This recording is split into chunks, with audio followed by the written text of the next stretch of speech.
As you're heading into state testing, there's several ways you can use SLEDs to see what your previous historical data is on scores and set goals for your students. So one way we can do this is coming into the SLDS and looking, you can either look at a school level or a teacher level, depending on your permissions. But for this training, I'm going to do teacher level permissions. And I'm going to go to the teacher roster. And within the teacher roster, I'm going to pull up, you should only see yourself unless you have permissions for school access, then you'll see all teachers.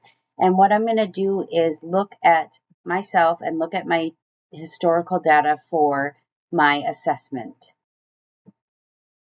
There are several ways to do this, but one way we can look at your classroom is go to the student assessment dashboard on the bottom here. You can also do it in the top where I was at. And it's going to show you the current year and the previous 2 years for assessment. Now, it's going to show any assessment that's ever been taken by a student, even if it's something you haven't done at your school before, but a student is brought in from a transfer student. Those assessments will show up. So what you want to do is come here, uncheck all, and then check your student, check your school NDAS error. Now, we're going to be in a new chapter of NDSA for state testing.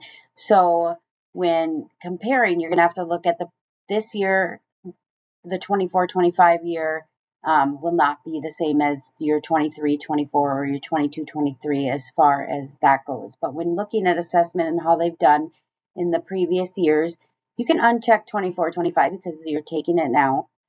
And then just look at your last 2 years. How have we done over the last 2 years? Now, this data that I'm showing here is not, is fictitious information, so it's not anyone that you would know, and it is also made up for training purposes. So we're going to go here, and you can see that this student Taylor has, for 23-24, score here, and then for 22-23, score here. And then you can kind of take a look at how can we make goals for our next testing period.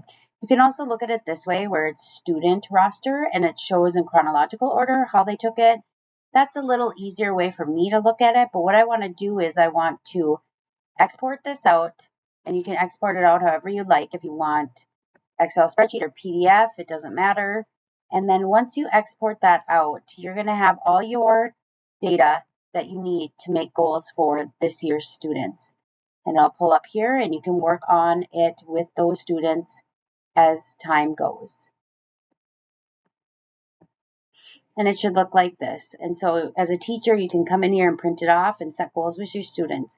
I hope this helps and have a good testing season.